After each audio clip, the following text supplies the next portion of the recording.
Vamos a continuar. Entonces teníamos esos conceptos de energía cinética. Lo voy a escribir otra vez, perdón por repetir. Energía cinética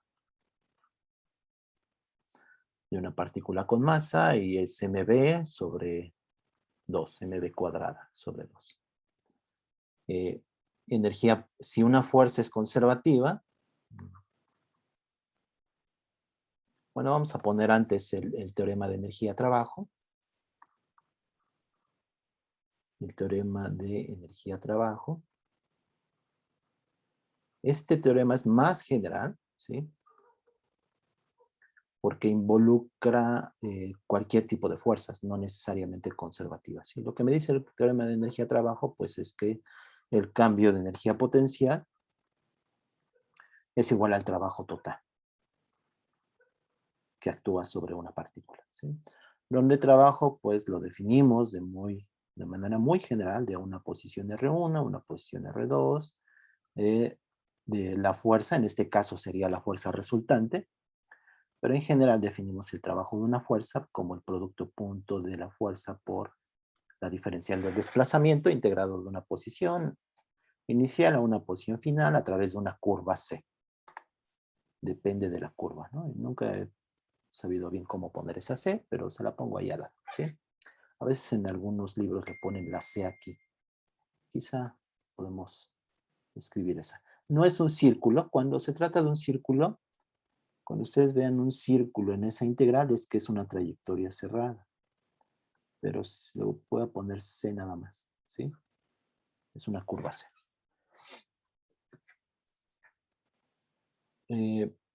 Si una fuerza es conservativa, una fuerza F es conservativa,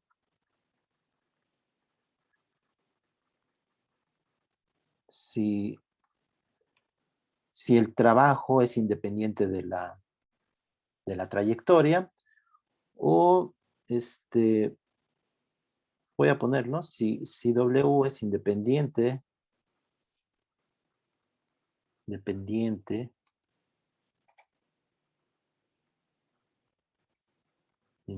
de la trayectoria,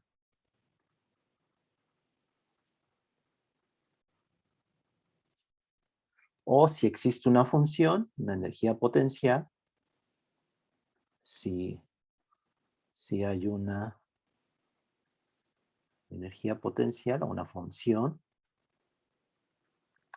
y lo voy a poner en general, ¿sí? Energía potencial, U de X, una función de X, Y, Z en coordenadas cartesianas o de la posición, ¿no? Una energía potencial que depende de la posición, tal que la fuerza es menos el gradiente de la energía potencial, ¿sí? Como caso especial tenemos que el trabajo en una trayectoria cerrada, lo voy a poner así en términos de integrales, W en una trayectoria y aquí sí cerrada, este círculo significa que es una trayectoria cerrada, entonces ni siquiera le pongo R1, R2, sino que es una trayectoria que cualquier tipo de trayectoria que empieza en un punto y termina en ese mismo punto. Y la fuerza de esa fuerza, que es conservativa, punto de R es igual a 0. Estas tres maneras de escribir que una fuerza, estas tres maneras, o estas tres resultados, si una fuerza es conservativa, se satisface cada uno de estos tres enunciados, ¿sí? Y en este caso, cuando la fuerza es conservativa, la energía mecánica se conserva.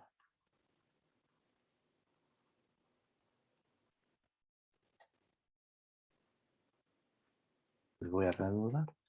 La energía mecánica total se conserva.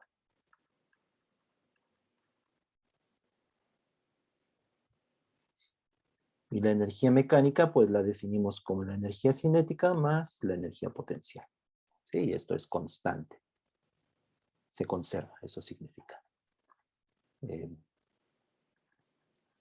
hemos visto casos en una dimensión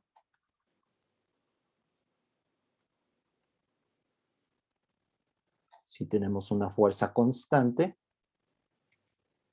Lo voy a poner aquí 1, si F es igual a F constante, F de X, voy a ponerlo bien. Si F de X es igual a una constante, integramos siempre.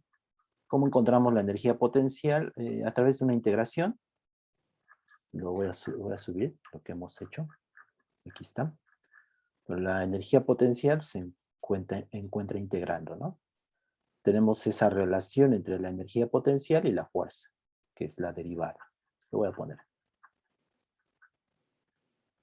Aquí tenemos, es esto de aquí, pero en 3 dimensiones, de forma vectorial, se ve un poquito más complicada, ¿sí? Porque este es el gradiente, pero en una dimensión, o sea, acuérdense siempre, en una dimensión es más sencillo, esto lo verán después también, pero en una dimensión es que la fuerza es igual a menos la derivada de U respecto de X, si consideramos X la variable en esa dimensión.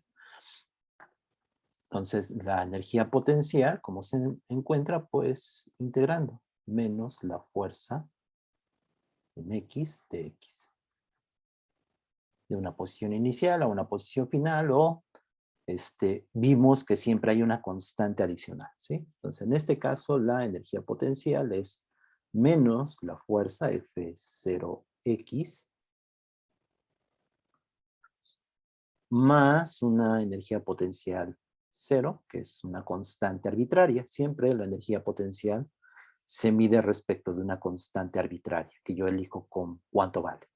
Y por lo general uno elige a conveniencia, ¿sí?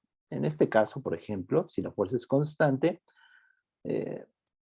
este caso podríamos poner que en X igual a 0, la energía potencial vale 0. Entonces esto se podría escribir así, menos F0 por X. ¿Sí? Es una convención. O sea, se elige esta constante, es una constante arbitraria. Bueno, aquí me faltó algo de decir, cuando la fuerza es conservativa, el trabajo es menos el cambio de energía potencial, ¿sí? Entonces ese es otro resultado también que no se les olvide, menos el cambio de energía potencial, ¿sí? Entonces esto es así en una dimensión, una fuerza constante, entonces la energía mecánica se conserva, ¿y cuánto es? Pues m sobre 2b cuadrado, más la energía potencial, que en este caso es menos F0X.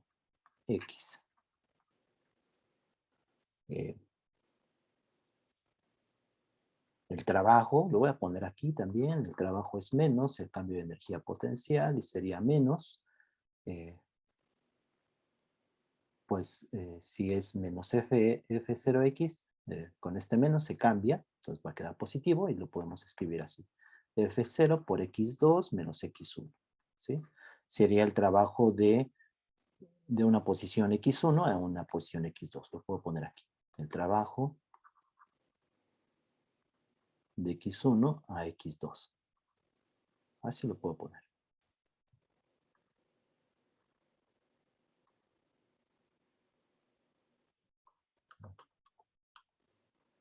X2.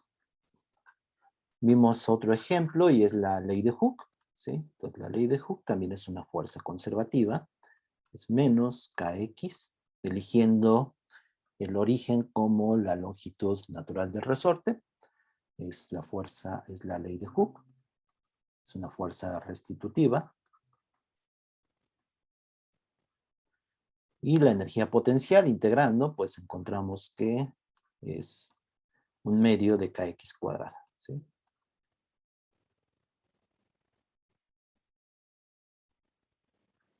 Algo solamente para recordar, vea, la dinámica ya la conocemos de cada uno de estos casos, ¿se acuerdan? Aquí x de t, si quisieran, la cinemática, ¿no? La cinemática, recuerden que esto es una x0 más una b0t, etcétera. Esto es cuadrático en el tiempo. O sea, esto ya lo conocemos, x de t y b de t. ¿Sí? En la parte que estuvimos viendo es la cinemática. Cuando una fuerza es constante, sabemos x de t y b de t. Aquí en este caso, en la ley de Hooke también, sabemos que esto lo que hace es un movimiento armónico simple. Pero en términos de energía, pues es una fuerza conservativa, la energía potencial es esta expresión, por lo tanto la energía mecánica total es m sobre 2 y se conserva, al ser una fuerza conservativa, más la energía potencial, solo que en este caso la energía potencial es un medio de kx cuadrado. Una vez más, el trabajo de x1 a x2 sería menos el cambio de energía potencial y sería menos un medio de k por x2 menos x1. Eso es lo que habíamos visto. Esto es en una dimensión. Ahora vamos en un plano o en 3 dimensiones también. Entonces, esto puede ser válido en 2 o 3 dimensiones.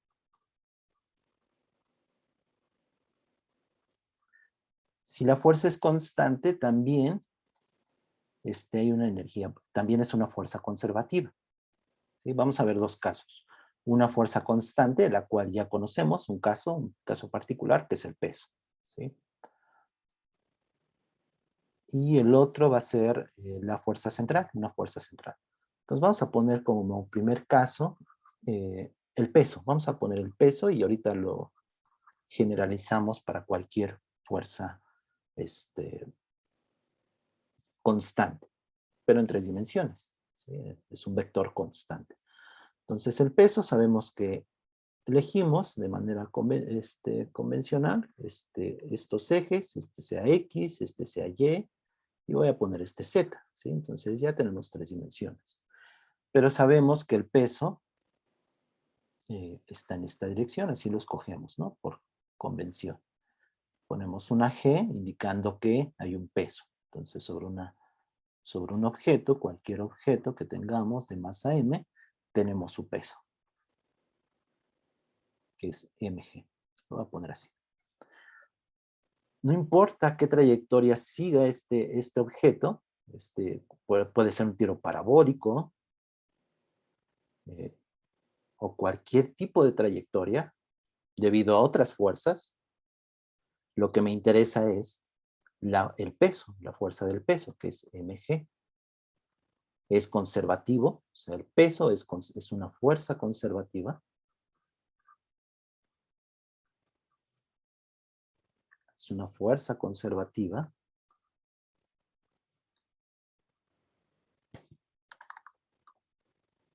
Conservativa. Y ahorita lo vamos a mostrar. Entonces el peso siempre está en esta dirección, es decir, esto así está vectorialmente y G, recuerden, pues eligiendo este sistema de coordenadas cartesianas, sería menos el valor de G, 9.8 metros sobre segundo cuadrado en la Tierra, en la dirección J. Entonces, el peso, le voy a poner como una fuerza, no le voy a poner W porque se confunde con el trabajo, pero le voy a poner así, el peso, que es F, y le voy a poner así mg, para denotarlo. Entonces, vectorialmente sería mg. Si ya sabemos cómo está escrito este vector en este sistema de coordenadas, quedaría menos mg en la dirección j. Esto es el peso. ¿Sí? Es una fuerza. Es una fuerza constante. es una fuerza constante.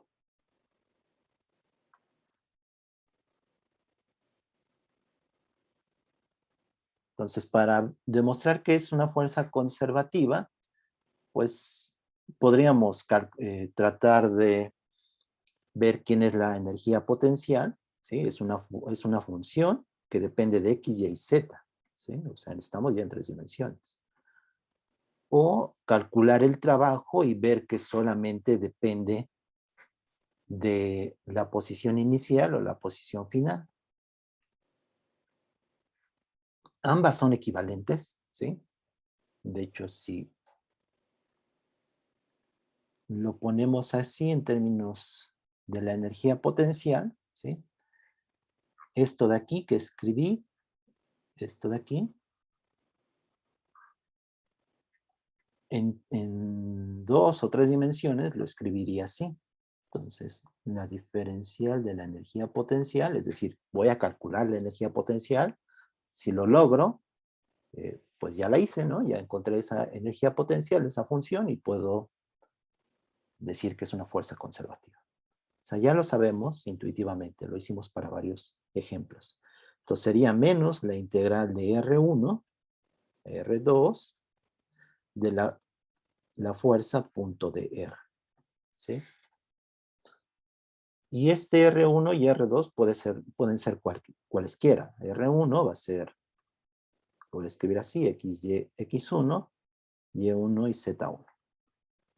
Y lo mismo con R2. X2, Y2, Z2. Aquí me conviene escribirlo en coordenadas cartesianas. En coordenadas cartesianas, la fuerza, ¿cómo está? Pues ya la tenemos aquí. Es esta. Ya solo me falta escribir la diferencial del desplazamiento, y eso lo hicimos en la clase pasada y está por aquí. Déjenme buscarlo.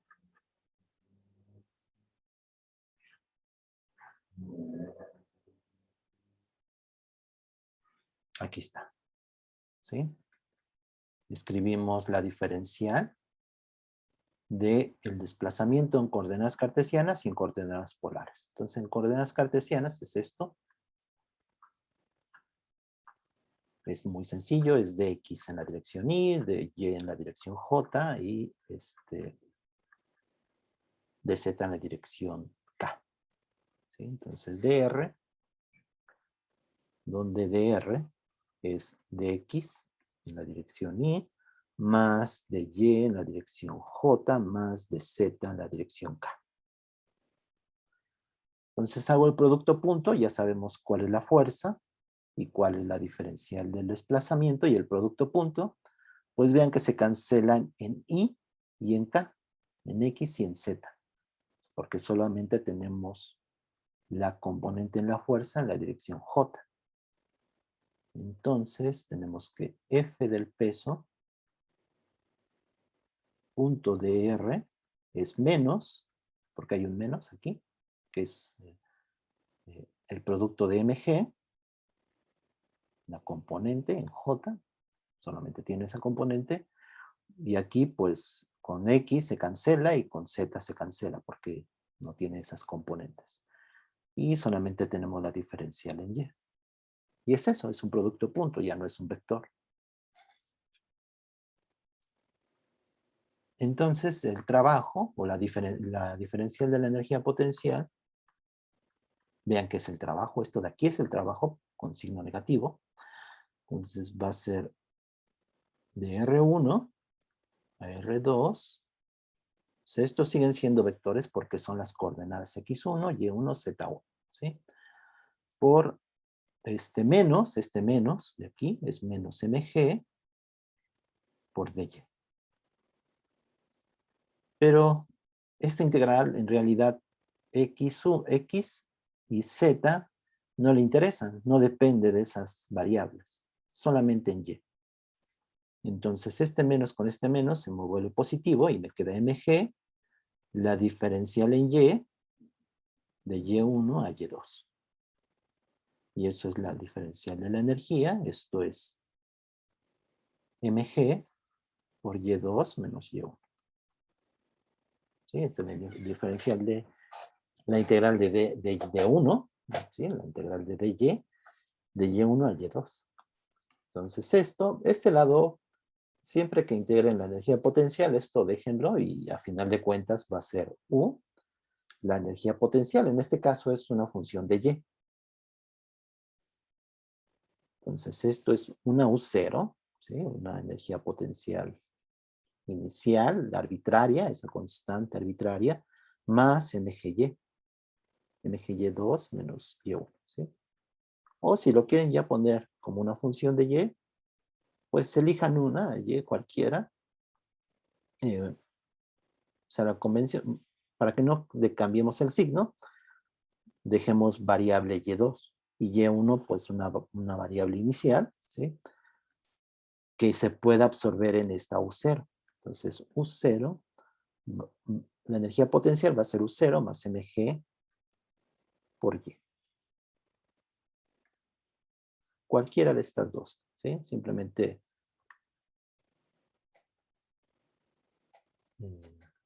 interpretándola bien, ¿sí?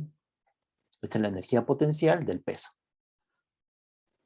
Si lo hubiéramos hecho a través de calcular el trabajo, este es el trabajo, y es lo mismo, es este mismo procedimiento, y encontramos que solamente depende de la posición final y la inicial. Por lo tanto, es independiente de la trayectoria. Entonces ya para el peso tenemos su energía potencial. Entonces, la energía potencial del peso, ¿sí? Esta fuerza es, bueno, ya no lo voy a escribir, cualquiera de estas dos.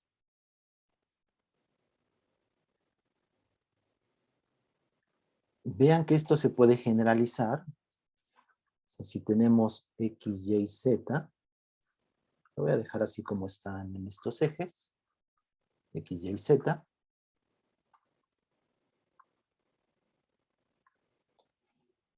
Si tuviéramos una fuerza en cualquier dirección, una fuerza constante,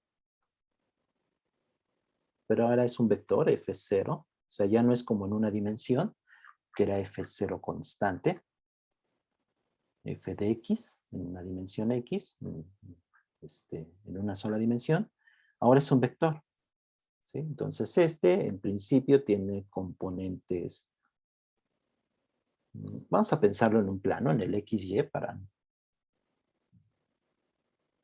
bueno, en Z también, o sea, es lo mismo.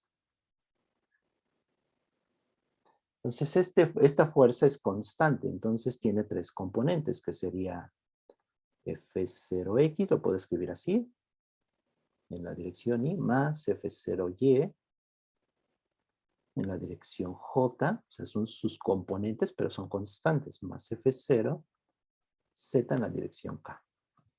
Entonces la pregunta es si esta es una energía, es una fuerza conservativa, y la respuesta es que sí.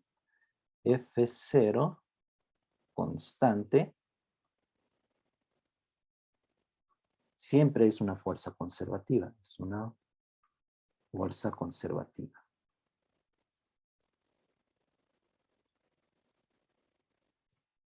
Y la pregunta es, ¿cuál es la energía potencial? ¿Sí? Siempre que pensamos en una fuerza conservativa, pues es inmediato preguntar quién es la energía potencial. Entonces, ¿quién es U de X, Y y Z?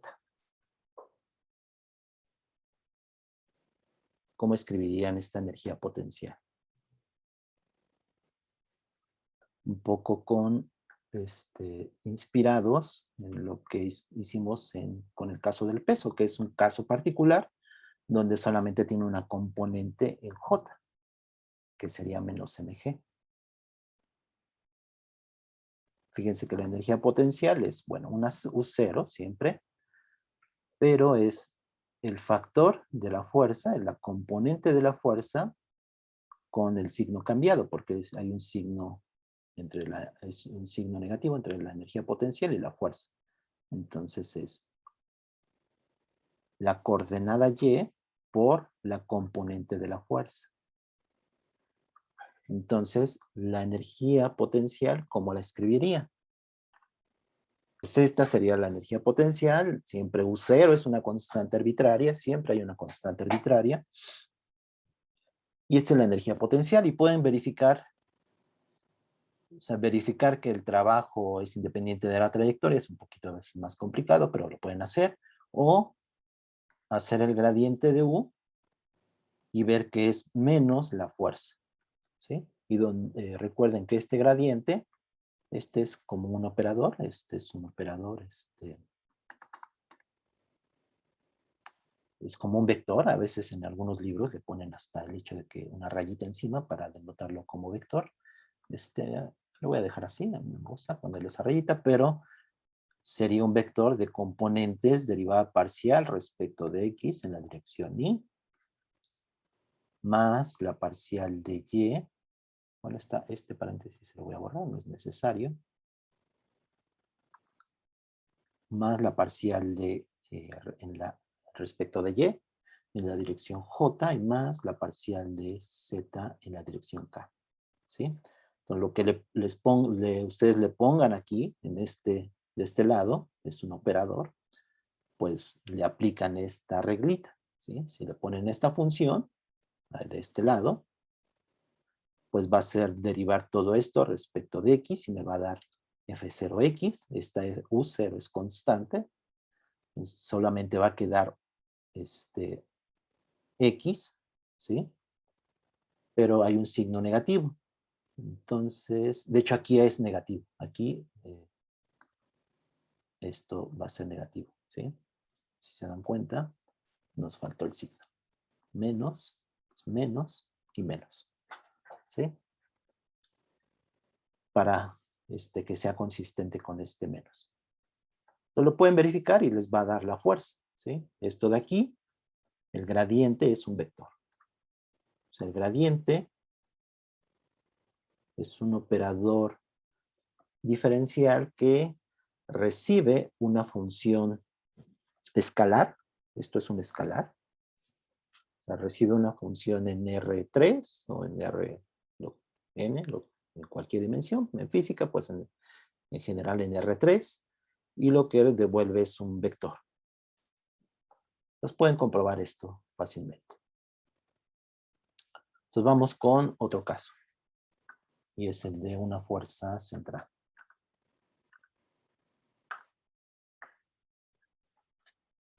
El segundo caso en 3 dimensiones sería una fuerza central. ¿Qué es una fuerza central? Pensémoslo de la siguiente manera. Entonces tenemos nuestro sistema de ejes coordenados, X, Y. De hecho lo voy a hacer solamente en X, Y, en el plano, pero esto se puede generalizar también en 3 dimensiones. Lo voy a dejar en X, Y. Tenemos X, Y en un plano y un objeto, ¿sí? Un objeto de masa M. Y una fuerza central es una fuerza que, así como está descrito ahorita, una fuerza que siempre apunta hacia el centro, ¿sí? Entonces una fuerza central, F, es vector, porque estamos en 3 dimensiones. Bueno, en un plano vamos a ponerlo. Es una fuerza central que siempre apunta hacia el centro o el origen. Por ejemplo, si fuera un planeta, ¿no? El Sol, hagan de cuenta el Sol, y un planeta, entonces aquí la Tierra, la fuerza gravitacional siempre apunta hacia el Sol, ¿sí? La fuerza que ejerce el Sol sobre la Tierra es la fuerza gravitacional y siempre, donde sea que esté la Tierra, siempre apunta hacia el centro bueno, hacia el Sol. Esa es una fuerza central. Siempre. Entonces siempre, donde esté la partícula, siempre apunta hacia el centro, al origen, ahorita como está descrito aquí en este sistema de coordenadas.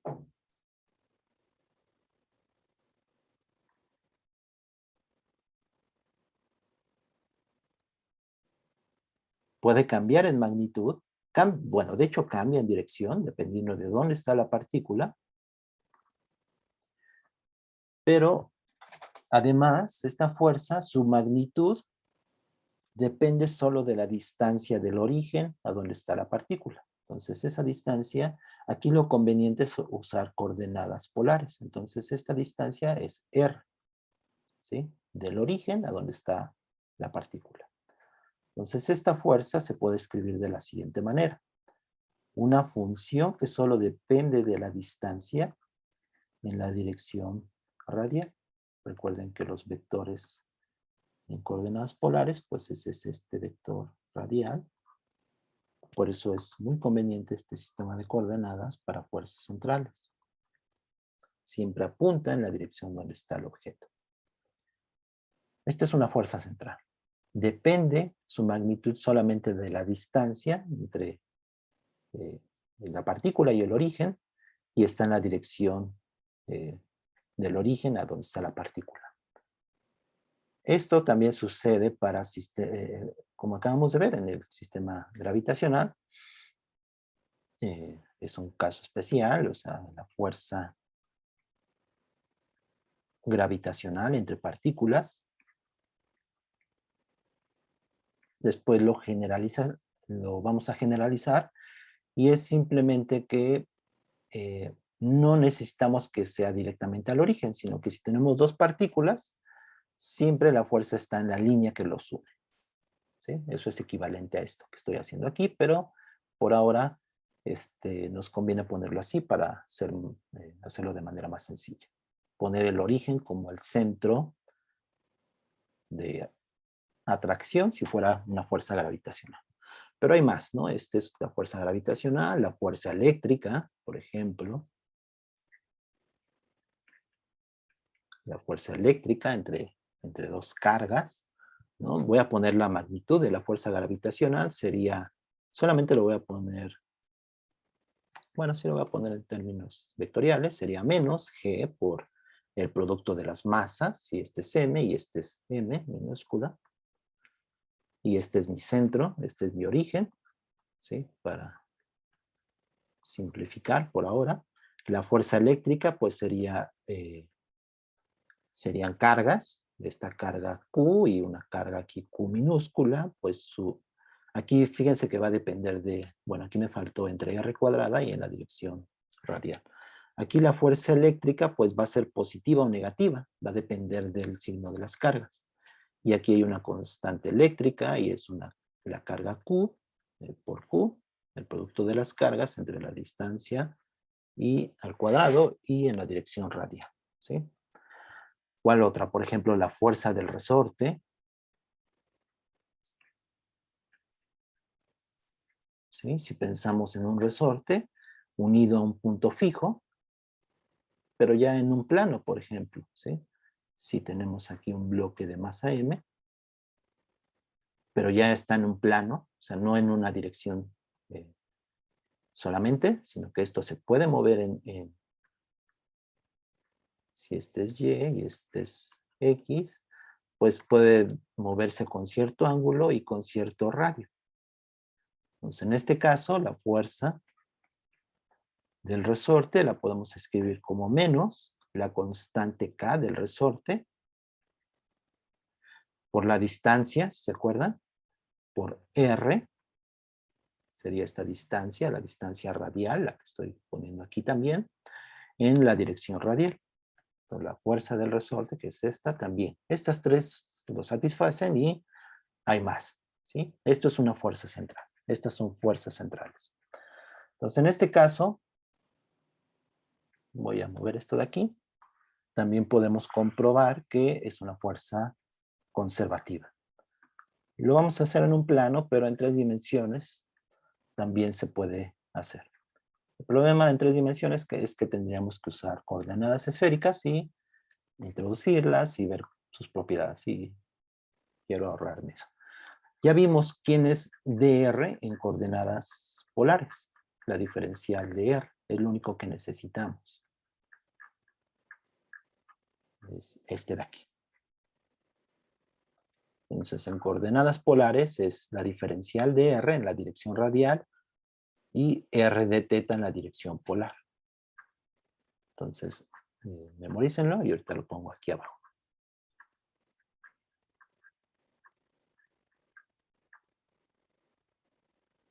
Entonces, para la fuerza central es este, ¿sí? No tiene componente en la dirección polar. Y la diferencial de R en coordenadas polares es dr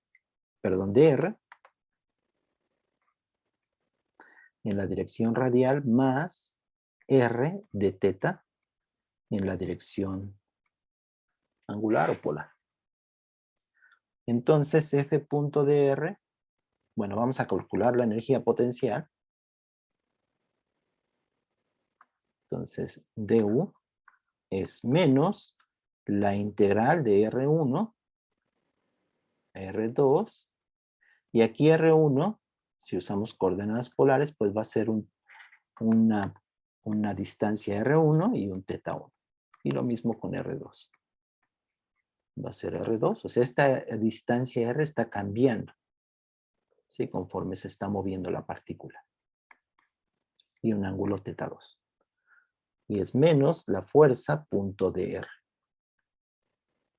Entonces tenemos menos de R1 a R2 y F, la fuerza es esto, y entonces el producto punto, lo voy a poner aquí, F punto dr, en coordenadas polares. Pues aquí nos conviene escribirlo en estas coordenadas, lo podrían hacer en X y Y también si quieren, pero aquí nos convienen estas coordenadas, porque la fuerza no tiene componente en la dirección polar. Entonces F punto dr es simplemente este con este. ¿Sí? Este se hace 0 porque tiene componente 0 en la dirección polar. Entonces esto me queda la función, que es la fuerza, que solamente depende de R, por dr. Muy sencillo. ¿Sí? Entonces es menos F de R de R. Y esa es la energía potencial. Ya esto es solo función de R. O sea, aquí R1 y R2 en realidad va a ser, ya no van a ser vectores, sino la distancia R1 y R2. Vamos a hacerlo con el caso gravitacional. Con la fuerza de gravedad, el caso gravitacional. Esa función, o sea, esta es la función, esto de aquí, todo esto de aquí, con el signo menos también incluido, es F de R, este F de R que estoy llamando aquí. ¿Sí? Entonces el caso gravitacional, la fuerza gravitacional,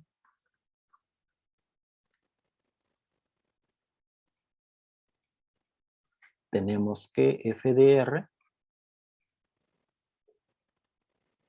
la función, la fuerza, es menos G por el producto de las masas, ¿sí? Considerando aquí una masa M. ¿Sí? Este es un objeto de masa M y aquí otro objeto de masa M minúscula. Entre R cuadrada en la dirección radial. Entonces F de R, la magnitud, es menos, bueno, no la magnitud, la componente, porque hay un signo menos, es menos G, o sea, esta función de aquí. Es menos G por el producto de las masas entre R cuadrado. Entonces, es aquí du, le voy a poner así, gravitacional, va a ser menos de R1 a R2, ¿sí? Esto de aquí, y ahora sustituyo esta parte por esto de aquí. Entonces me va a quedar, le voy a poner con todo y signo, menos G por el producto de las masas entre R cuadrada de R. Este menos con este menos se me cancela y me queda, y todo esto es constante, este producto, la constante gravitacional por el producto de las masas, y ahora me queda nada más la integral de R1 a R2 de dr entre R cuadrada. ¿Y eso cuánto es? ¿Cuál es la integral de 1 entre R cuadrada? Es en medio del logaritmo natural de R. No, es 1 entre R. Y con menos. Entonces es menos 1 entre R, Ah, sí. evaluado de R1 a R2. El que es logaritmo es 1 entre R, la integral de Sí, 1 sí, entre sí. R. Entonces es esto. Entonces la energía potencial, esto lo voy a poner aquí. Fíjense, hay un menos, y es G por M, el producto de las masas, entre, lo voy a poner así. Lo saco como una constante, saco el signo, y me va a quedar 1 entre R2 menos 1 entre R1. Y aquí me equivoqué. Y esto déjenme escribirlo bien. R2. No, perdón, aquí es R2 y aquí es R1. R2 y R1. Y esto, la diferencial de la energía potencial, pues es delta U, simplemente. El cambio de energía potencial. Lo podemos escribir en términos de R en general, en términos de la distancia, y poniendo esa constante adicional, ¿sí? Entonces, la energía potencial gravitacional, como función de R, es solamente función de R. Quedaría como, fíjense, de aquí lo vamos a obtener. Aquí esto se puede escribir como menos G por el producto de las masas entre R2, y este menos con este menos se me hace positivo y es G por M. Y esta es una M mayúscula, una M minúscula entre R1, ¿sí? Aquí la convención es de que en infinito, cuando R es muy grande, la energía potencial es cero. O sea, aquí la convención es la siguiente. Lo voy a poner aquí mejor. La energía potencial gravitacional en R, cuando tiende a infinito, es cero. ¿Sí? Entonces, la energía potencial en infinito es cero. Entonces, si tomamos en consideración esta convención, ¿sí? Que es la constante arbitraria, nosotros elegimos que la energía potencial en R infinito, o sea, muy lejos, sea igual a cero. Entonces, en ese caso, la energía potencial solo como función de R, ya sabiendo quién es esa U0, se escribe así. R. ¿Sí? Cuando R tiende a infinito, pues esto es cero. Y entonces satisface esta constante arbitraria. Que lo podemos también ver aquí. ¿Sí? R1, que es esa constante arbitraria, cuando R1 tiende a infinito, esto tiende a cero. Entonces este es el potencial gravitacional.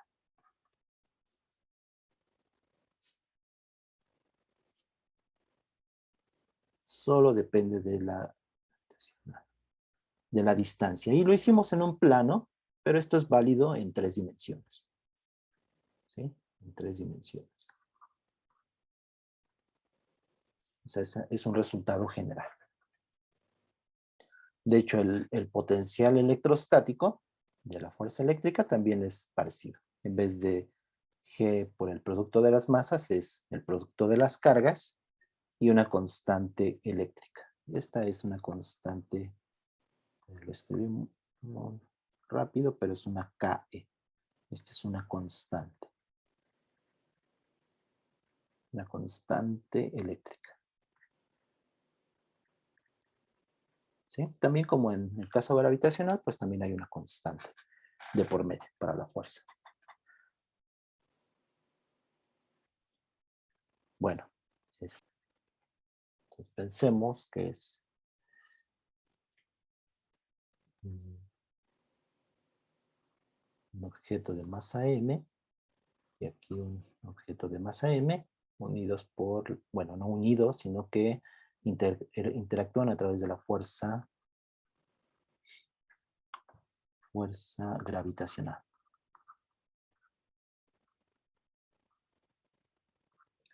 Cuando trabajamos con fuerzas centrales, lo más conveniente es usar coordenadas polares, ¿sí? Entonces, esto está en coordenadas, bueno, lo voy a poner aquí, coordenadas polares.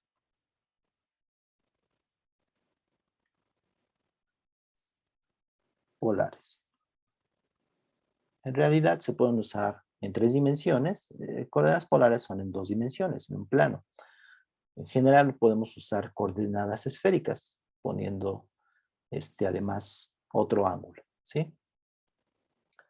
Pero cuando la fuerza es central, eso se puede demostrar, el movimiento suele ser en un plano.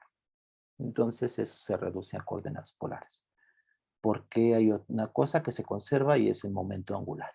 Pero eso lo veremos después. Entonces lo conveniente es usar coordenadas polares, ¿sí? Entonces vamos a pensar que el origen está en el objeto que atrae a la masa m minúscula y es un objeto fijo en el origen, ¿sí? Entonces tenemos que r es la distancia que une ambos objetos, bueno, ambos cuerpos, y también tenemos el ángulo θ. La fuerza gravitacional, pues ya vimos cómo se escribe de manera vectorial, se escribiría así, como menos el producto de las masas entre r cuadrado en la dirección radial. Es una fuerza conservativa y su energía potencial gravitacional es menos g por el producto de las masas entre r. Es un escalar, por eso a veces es sencillo, es más sencillo trabajar con cantidades, bueno, con energía potencial y energía cinética, porque son cantidades escalares. Entonces, esta es la energía potencial, se conserva la energía, y esta energía siempre está referida a este objeto, ¿sí? O sea, al de masa m minúscula. Él tiene esta energía potencial debido a la presencia de un objeto de masa m mayúscula. Debido a este objeto siente una fuerza gravitacional, ¿sí? Esa fuerza es sobre m minúscula. O sea, nuestro objeto de estudio, si lo quieren ver así, es m minúscula. M mayúscula está fijo.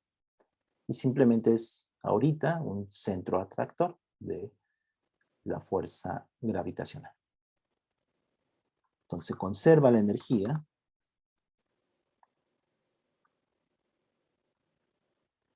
Se conserva la energía mecánica. Energía mecánica.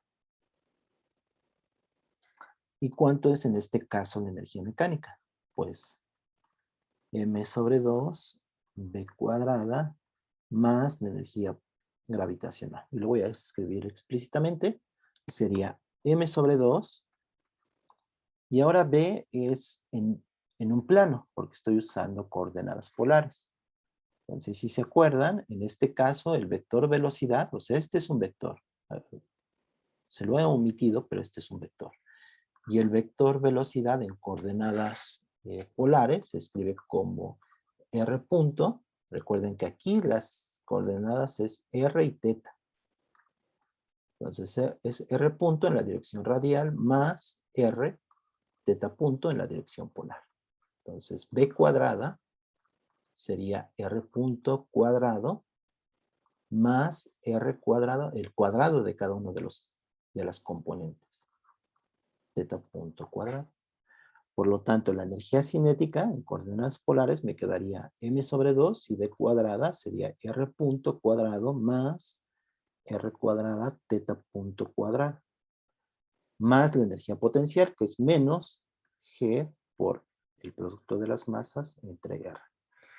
Esta es la energía mecánica de un sistema de dos cuerpos que interactúan gravitacionalmente. Y se conserva. Después vamos a trabajar con esto, un sistema de dos cuerpos que interactúan a través de la fuerza gravitacional, ver las leyes de Kepler y estudiar ese caso. Pero ahorita al menos lo podemos escribir. Otra cosa más que podemos hacer aquí es lo siguiente. Si se acuerdan, ahora referido a la Tierra, ¿sí? O sea, la Tierra y un objeto, que es lo mismo, ¿sí? Son dos cuerpos. Entonces, si se acuerdan, teníamos la Tierra, que puede ser cualquier planeta o cualquier objeto masivo. Pero pensemos en la Tierra. Teníamos un objeto en la superficie terrestre de masa m, y yo les pregunté alguna vez cuál es la velocidad. O sea, si le damos cierta velocidad, lo que hace es un tiro parabólico, ¿no? O sea, una velocidad pequeña. Lo que hace es un tiro parabólico, este objeto, ¿no? Se hace vacío. Si le dan mayor velocidad, pues simplemente llega más lejos. Pero si le dan cierta velocidad, que es la velocidad, lo que le llame velocidad cósmica, puede hacer el objeto que puede hacer, pues una trayectoria circular alrededor de la Tierra. Bueno, en la superficie de la Tierra. En este caso es sobre la superficie de la Tierra. Y esta velocidad, la velocidad 1, era raíz de g por la masa de la Tierra entre el radio de la Tierra. No sé si se acuerdan cómo obtuvimos esta velocidad. ¿Sí? Era igualar la fuerza centrípeta, que es la fuerza con la que se mantiene una órbita circular en la superficie terrestre con radio RT, es igual a la fuerza gravitacional. Es decir, ¿quién produce esa fuerza centrípeta para que esto se mantenga en una órbita en la superficie terrestre, suponiendo que es esférica y es un círculo? Pues es la fuerza gravitacional. Y la fuerza gravitacional, solo en magnitud, ya sabemos en qué direcciones va, ¿no? O sea, la fuerza va en esta dirección, siempre hacia el centro. La centrípeta, que sería igual a la gravitacional, ¿sí? Por una parte tenemos que la gravitacional es G por el producto de las masas, la masa de la Tierra, y la masa del objeto, entre el radio de la Tierra al cuadrado. Esto es ley de gravitación universal, lo que tenemos aquí. Y por otra parte tenemos la fuerza centrípeta, y la fuerza centrípeta es la masa por la velocidad que tiene. Entonces en este caso sería la V1, en esa trayectoria circular alrededor de la Tierra, entre el radio de la Tierra, ¿sí? Si se acuerdan, la fuerza centrípeta era m por v cuadrada entre r. Y aquí me falta el cuadrado. Entonces aquí, simplificando, obtenemos este resultado. Es la velocidad necesaria para que un objeto orbite, o tenga una órbita, vamos a ponerlo así mejor, tenga una órbita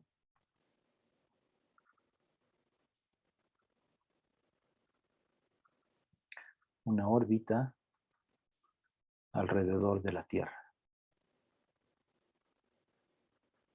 y de la superficie terrestre, es más preciso, ¿no? Porque estamos considerando el radio de la Tierra.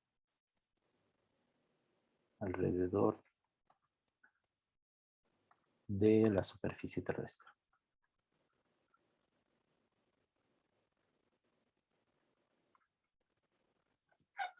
¿Sí? Ahora la pregunta es, si le doy una mayor velocidad, ¿qué va a suceder? Bueno, si le dan una velocidad mayor a esta, lo que va a suceder es varias cosas. Una es que puede seguir siendo una trayectoria cerrada, ¿sí? O sea, ¿sí? Pero en ese caso va a ser una elipse. Entonces pasamos de una órbita circular a una elipse. Pero si le doy mayor velocidad, va a llegar a cierta velocidad en la cual, en vez de ser una elipse, sea una parábola o una hipérbola. En ambos casos, pues la trayectoria sería así, y una parábola ya no es una trayectoria cerrada. Entonces, el objeto pues se escapa. ¿Sí? O sea, se va de la fuerza gravitacional de la Tierra. O sea, se escapa. Eso es decir que se escapa, ¿sí? Que ya escapa la influencia de la fuerza gravitacional, o a veces hablamos en términos de la energía, ¿no? Escapa de la energía gravitacional. La energía potencial gravitacional es esto. Entonces, ¿cuál es esta velocidad V2? Lo voy a llamar V2. De escape.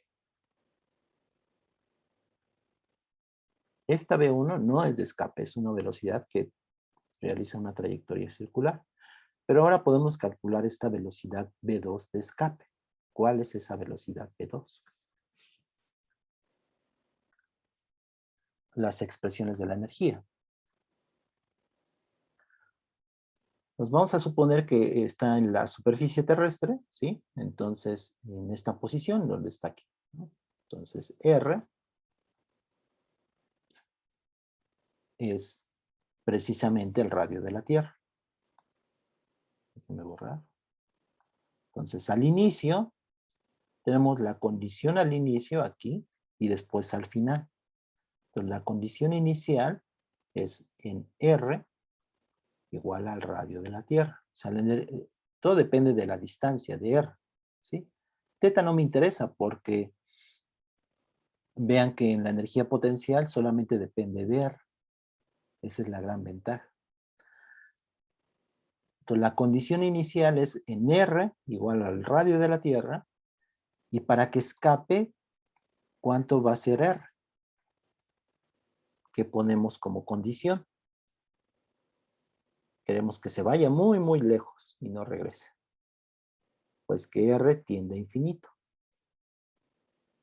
¿Y aquí qué velocidad va a tener? Le voy a poner una velocidad, como le estoy llamando V2 a esta velocidad, aquí en este punto,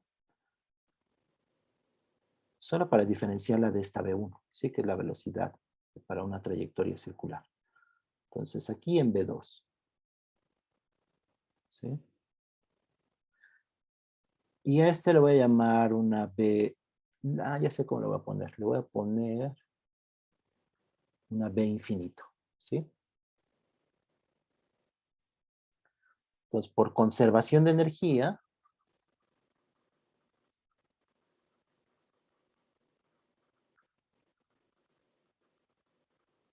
esta es una de las grandes ventajas, ¿no? de usar el concepto de energía. Esto difícilmente se podría hacer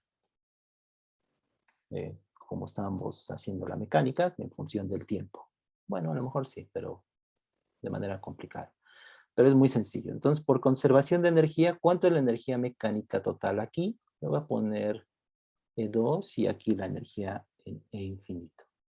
Recuerden que la energía mecánica siempre es cinética más potencial.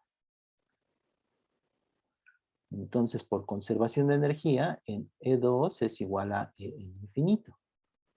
¿Sí? En la posición muy lejos. Independientemente de cómo sea la trayectoria. O sea, no importa si es una parábola. Aquí simplemente estamos considerando conceptos energéticos. ¿Sí? ¿Qué pasa aquí? Cuando está en la superficie terrestre, pues están en el radio igual al radio de la Tierra y tiene una velocidad V2, que es la que yo quiero calcular. Entonces, en E2, lo voy a poner así, E2 sería la energía cinética en 2 más la energía potencial en 2, ¿sí? Esto es E2. Y esto tiene que ser la energía cinética en infinito, en este punto, más la energía cinética en infinito, y esto es infinito. ¿Sí? Estoy escribiendo de manera detallada. Pues, ¿cuánto es la energía cinética en 2? Aquí en este punto, en la superficie terrestre. Esto es en la superficie terrestre. Y esto, pues, es muy lejos, ¿no? Pues, ¿cuánto es en la superficie terrestre la energía cinética? Pues, mv2 sobre 2 al cuadrado. Entonces, esto es m sobre 2, v2 al cuadrado.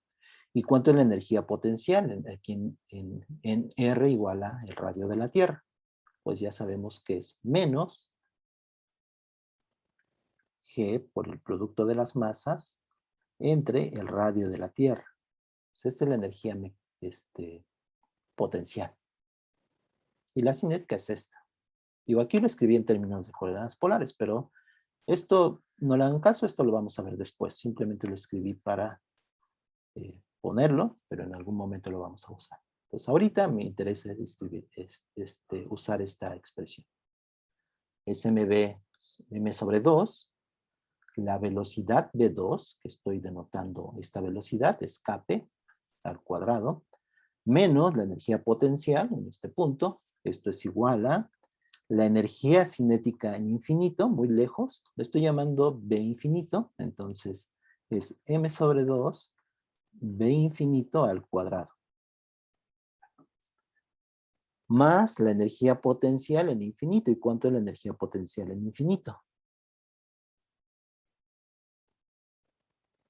Esto es 0, ¿sí? O sea, cuando R tiende a 0, cuando R tiende a infinito, esto tiende a 0, que es nuestra convención de la energía potencial gravitacional.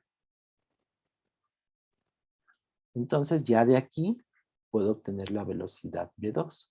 Entonces, vean que se me cancela la masa. No depende del objeto, como en este caso. Tampoco dependía de la masa del objeto. Y de aquí la obtengo. Me queda como...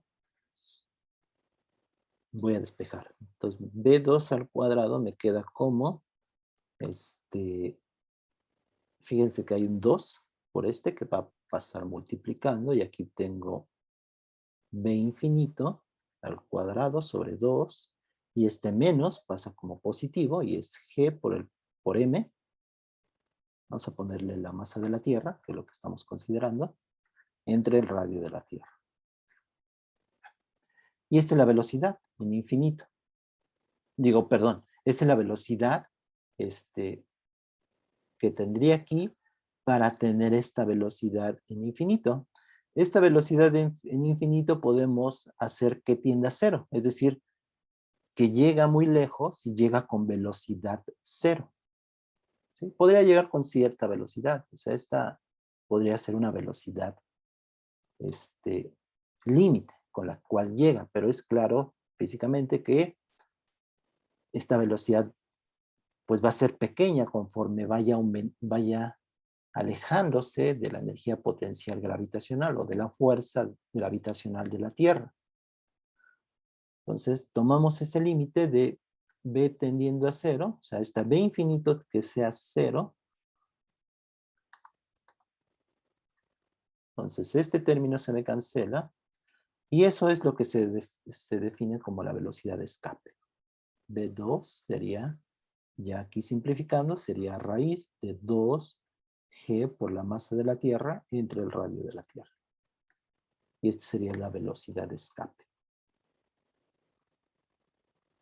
O de cualquier cuerpo, ¿sí? Velocidad de escape. De masa mt y de radio rt. ¿Sí? Vean que es parecida a la velocidad v1.